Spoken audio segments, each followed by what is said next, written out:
పిల్లలో మారం చేయకుండా తినండి ప్లీజ్, ఈ అమ్మ కోసం. ఓకేనా? ఈ ఇంట్లో ఆ రాక్షసుండి ఈ ఇంట్లోనే ఉంటానంటే మనం ఎప్పుడు హ్యాపీగా ఉండలేం. అమ్మా, ఊరెళ్దామంటే చెప్పు, తింటాం, లేదంటే తినం. ఏ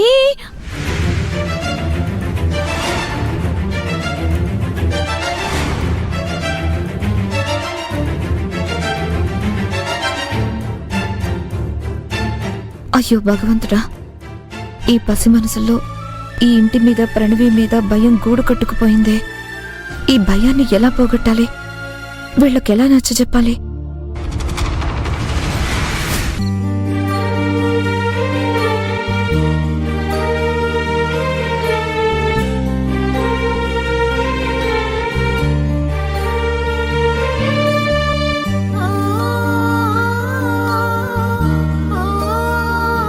ఏమీ తినకుండా ఖాళీ కడుపుతోనే పిల్లలు పడుకున్నారు.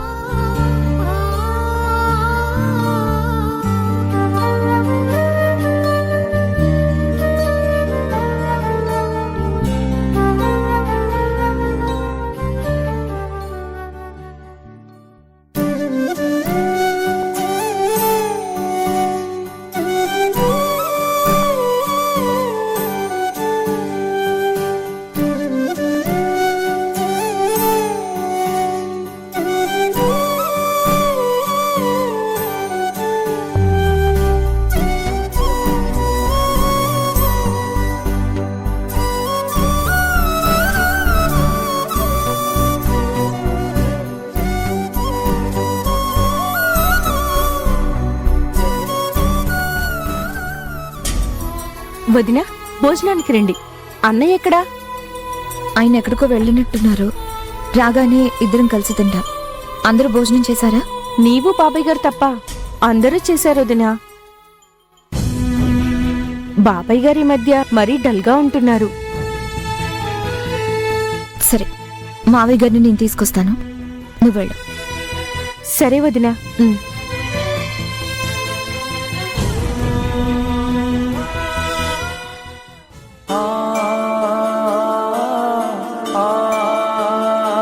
విధెందుకో మా జీవితాలతో ఇలా ఆడుకుంటుంది. నా భార్య చనిపోయాక, ఇంటి కోడలు లేక ఈ ఇల్లు వెలుగును కోల్పోయి అంధకారమైంది. గౌతమ్కి పెళ్ళయ్యి కొత్త కోడలొస్తే ఈ ఇల్లు కొత్త వెలుగులతో దీపావళి పండగలా కళకళలాడుతూ నా కుటుంబం సంతోషంగా ఉంటుంది అని ఆశపడ్డాను. కానీ నిత్యం మండే రావణ కష్టంలా మారిపోతుంది అని నేను అస్సలు అనుకోలేదు.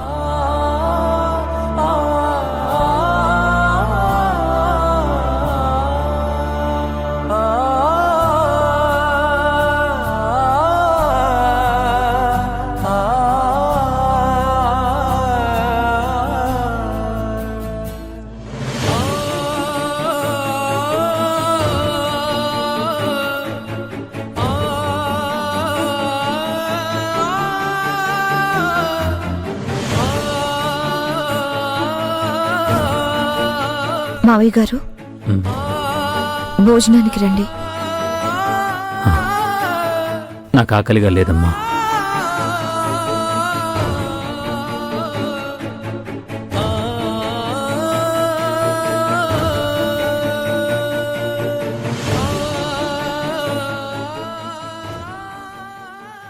మావయ్య గారు ప్రణవికి గౌతమ్కి పెళ్లి చేద్దామనుకున్నారు. కానీ ఊహించిన విధంగా గౌతమ్కి భార్యగా, ఈ ఇంటి కోడలుగా నేను వచ్చేసరికి జీర్ణించుకోలేకపోతున్నారని అర్థమవుతుంది.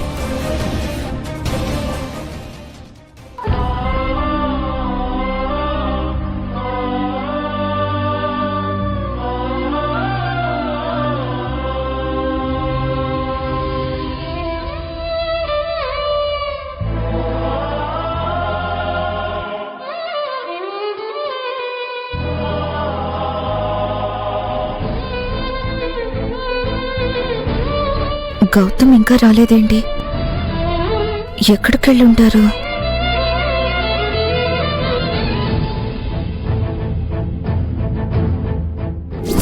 మల్లెపూలు పెట్టాల్సింది మిథునకు కాదు, నాకు. ఈ రోజు నుంచి నేను ఈ గదిలో నీతో పాటే ఉంటాను, నీ పక్కనే పడుకుంటాను. గౌతమ్ చాలా బాధపడ్డాడు.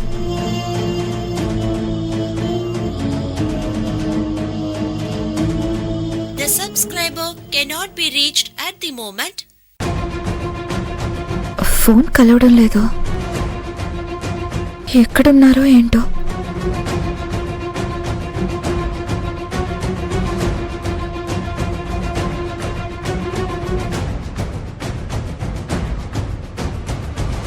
The subscriber cannot be reached at the moment. Please try again later.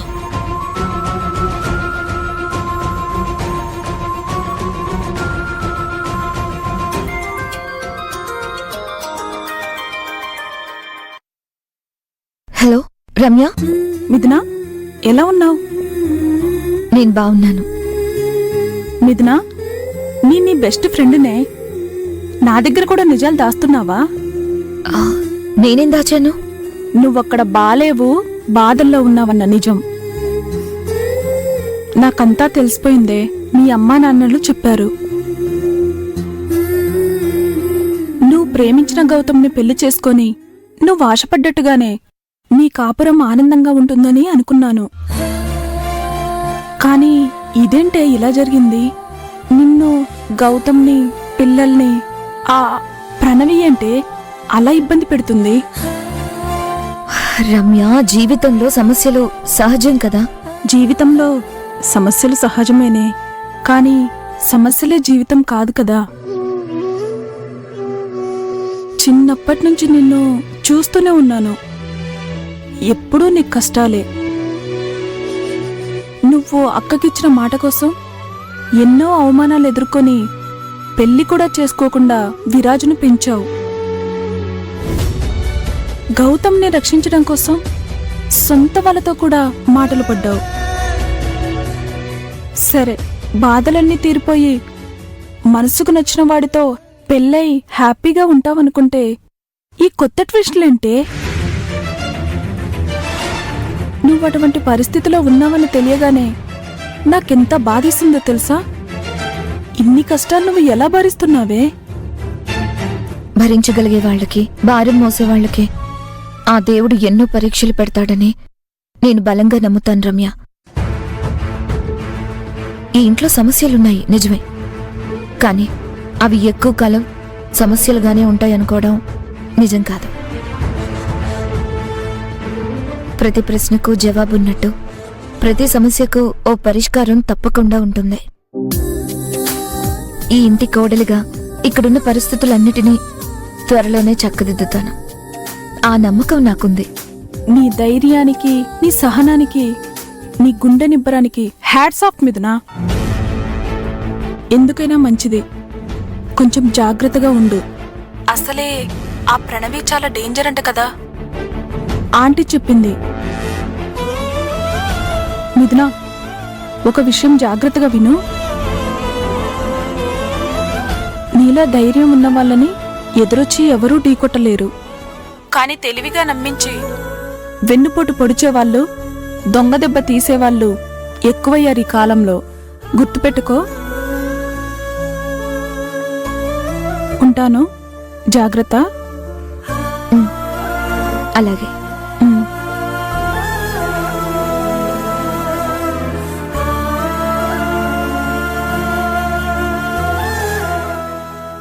ఇప్పుడు నా ముందున్న సవాళ్లు 4. మొదటిది ప్రణవి. 2, రఘునందన్ మావయ్య గారు మనశ్శాంతి లేకుండా బాధపడుతున్నారు. 3, పిల్లలు ఇక్కడుండడానికే భయపడుతున్నారు. ఇక 4, గౌతమ్. ప్రణవి వల్ల తన మనసు గాయపడుతుంది. ఈ 4 సవాళ్లు 4 వైపులా చుట్టుముట్టేసి నన్ను పద్మవ్యూహంలోకి నెట్టేశాయి. ముఖ్యంగా పిల్లలు. అసలు వీళ్ల గురించి తలుచుకుంటేనే బాధేస్తుంది. వీళ్ల లేత మనసులు తీవ్రంగా గాయపడ్డాయి. హాయిగా ఆడుకోవాల్సిన వాళ్ళు ప్రణవి వల్ల ఈ ఇంట్లో ఏం జరుగుతుందో అని ఆందోళన పడుతున్నారు. ఇలాగే ఉంటే పిల్లల పరిస్థితి ప్రమాదకరంగా మారిపోతుంది. వెంటనే పిల్లల్ని ఈ సమస్య నుంచి బయటపడేయాలి. గౌతమ్కి భార్యగా, ఈ ఇంటి కోడలుగా, పిల్లలకి తల్లిగా నా ముందున్న ఈ కఠినమైన సవాళ్ళని ధైర్యంగా ఎదుర్కోవడం నా బాధ్యత.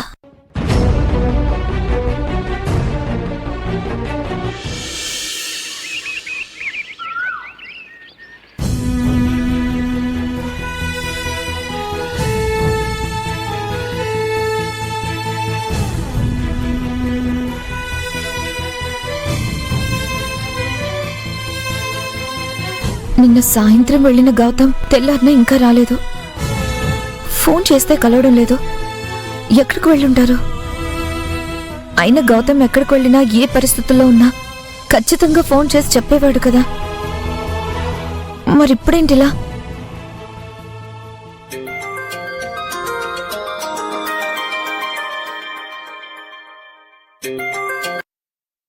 హలో గౌతమ్ గారు, మిథున, ఎక్కడున్నారు గౌతమ్? ఎక్కడికి వెళ్ళిపోయారు మీరు? మిథున, నేను మా ఫ్రెండ్ ఊరు వచ్చాను. ఆ విషయం ఏదో ఫోన్ చేసి చెప్పొచ్చు కదా. నేను నిన్నటి నుంచి మీకు ఫోన్ చేస్తుంటే కలవడం లేదు. మీరెక్కడున్నారో, ఏమైపోయారో అని నేనెంత టెన్షన్ పడిపోయానో తెలుసా?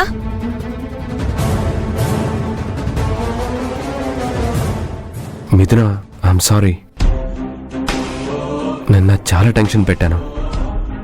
నేను నిన్న ప్రణవి చేసిన న్యూసెన్స్కి చాలా డిస్టర్బ్ అయ్యి ఏం చేయాలో తెలియక సిటీకి దూరంగా ఉన్న నా ఫ్రెండ్ ఊరికి వచ్చాను. కొండ ప్రాంతం అవ్వడం వల్ల సిగ్నల్స్ లేవు ఇక్కడ. అందుకే నీకు ఫోన్ చేయలేకపోయాను. సిగ్నల్స్ ఉన్న ఏరియాకి వచ్చి నీకు ఫోన్ చేస్తున్నాను ఇప్పుడు. ఐఎమ్ ఎక్స్ట్రీమ్లీ సారీ మిథున. ఫోన్లేండి, మీరు సేఫ్గా ఉన్నారు కదా, సంతోషం. హైదరాబాద్కి ఎప్పుడు బయలుదేరుతున్నారు?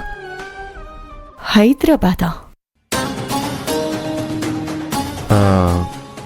ఒక హాఫ్ అన్ అవర్లో బయలుదేరుతాను. గౌతమ్ గారు, ఒక్క నిమిషం. చెప్పు మిథున. కొత్త ప్లేస్కి, కొత్త ఇంటికి పిల్లలు ఇంకా అడ్జస్ట్ కాలేకపోతున్నారు.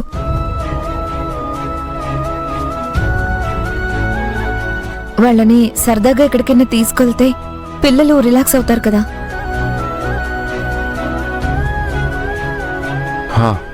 సరే, బయటికి తీసుకెళ్తే వాళ్ళ మూడ్ మారి హ్యాపీగా ఫీల్ అవుతారు. ఎక్కడికి వెళ్దాం అంటావు? ఎగ్జిబిషన్. ఓ సూపర్.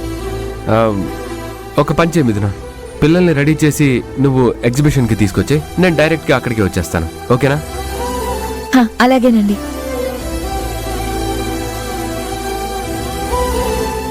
పద.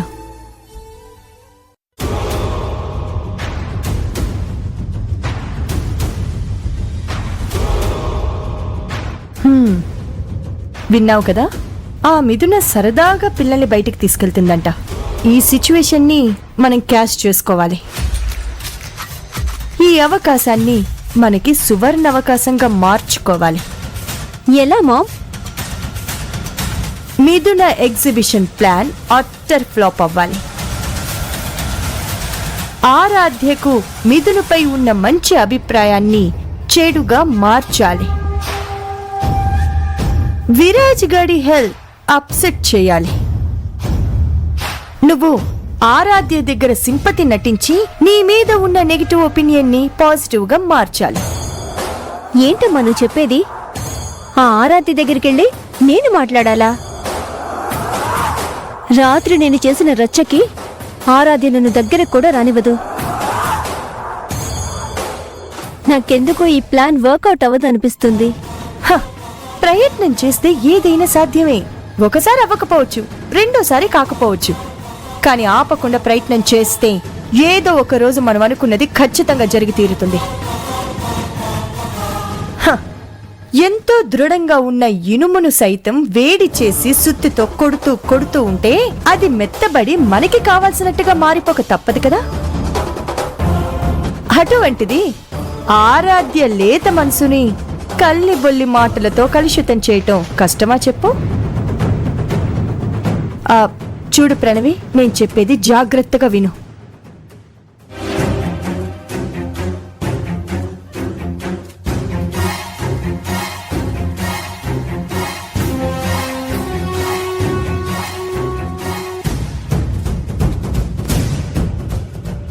ఇది మన ప్లాన్. హ్మ్?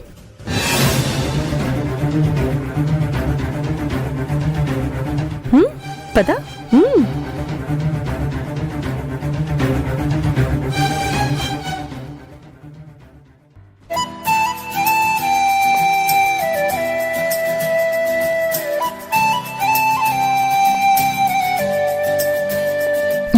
పిల్లలు లేచారా?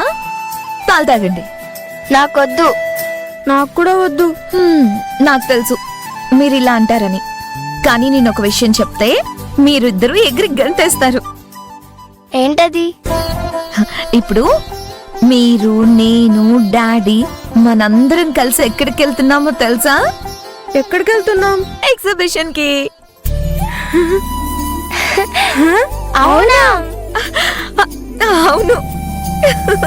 హే, నెమ్మదిగా, నిజమా నెమ్మదిగా. మమ్మీ? మనం నిజంగా ఎగ్జిబిషన్ కి వెళ్తున్నామా?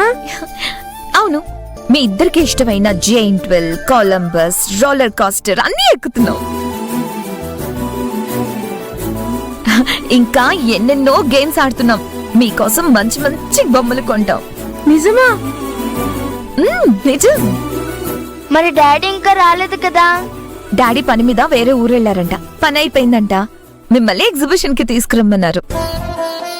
డాడీ అట్నుంచి అటు డైరెక్ట్ గా ఎగ్జిబిషన్ కి వచ్చేస్తా అన్నారు. ఫోన్ చేసి మరీ చెప్పారు.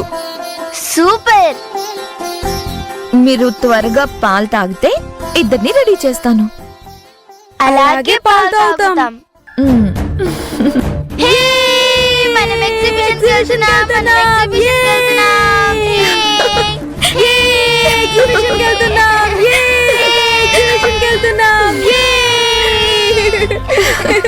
అయ్యో, అరే పిల్లలు, మంచి జోష్ లో ఉన్నట్టున్నారు. పిల్లల్ని ఎగ్జిబిషన్ కి తీసుకెళ్తున్నాం పిన్ని గారు, అందుకే అంత హ్యాపీగా ఉన్నారు. నేనే నీకు చెప్దాం అనుకున్నానమ్మా, పిల్లల్ని సరదాగా అలా బయటికి తీసుకెళ్ళు అని. ఇంట్లో జరిగిన వాటి వల్ల పిల్లలు బాగా డిస్టర్బ్ అయ్యారు కదా. వీళ్ళ మూడు మారాలి అంటే తప్పకుండా బయటికి తీసుకెళ్ళాలి. ఎనీవే, మంచి ఆలోచన చేశావు. పిల్లలు త్వరగా పాలు తాగండి, రెడీ చేస్తాను. మిథునా, పిల్లల్ని నేను రెడీ చేస్తాను. ముందు నువ్వు వెళ్ళి రెడీ అవ్వు, లేకపోతే లేట్ అయిపోతుంది కదా. అయ్యో పిన్ని గారు, మీకెందుకు శ్రమ?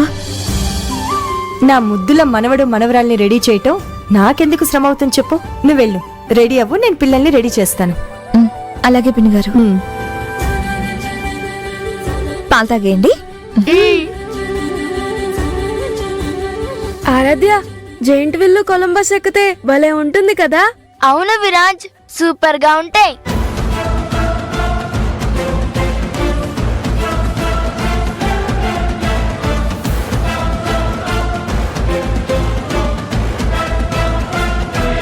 లాస్ట్ సమ్మర్ లో మనం జైంట్ వీల్ తర్వాత బెలూన్ షూటింగ్ కూడా చేసాం కదా, సూపర్ గా ఉంది కదా.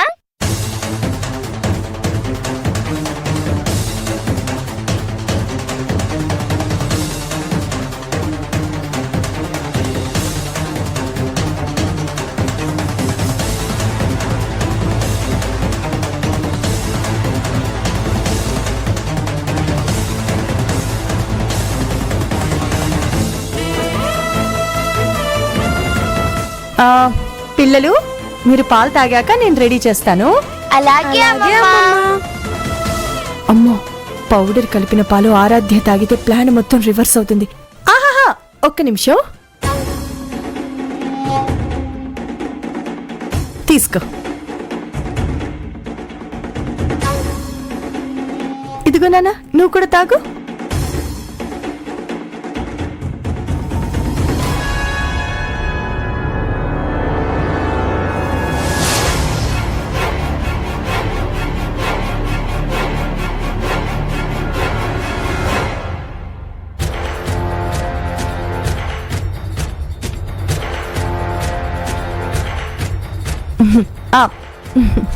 సరే విరాజ్, నువ్వు వెళ్ళి స్నానం చేయి. నేను ఆరాధ్యని రూమ్లోకి తీసుకెళ్లి తల దువ్వి జడ వేసి రెడీ చేస్తాను. ఉమ్? అలాగే అమ్మమ్మ. రే, నువ్వు ఇక వాష్రూమ్కి బయటికి వాష్రూమ్కి తిరుగుతూనే ఉంటావు. అమ్మ ఆరాధ్య, నువ్వు నా రూమ్కి వెళ్ళి వెయిట్ చేయి. నీకోసం దువ్విన రబ్బర్ బ్యాండ్స్, డ్రెస్ ఇవన్నీ తీసుకొస్తాను. ఉమ్? అలాగే అమ్మమ్మ. వెళ్ళు.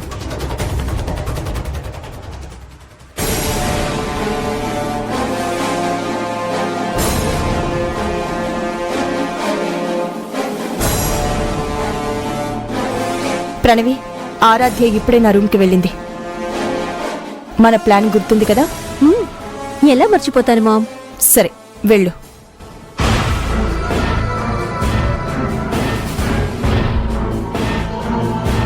మీదున నా ఆట మొదలైంది. నీకు బ్యాడ్ టైం స్టార్ట్ అయ్యింది.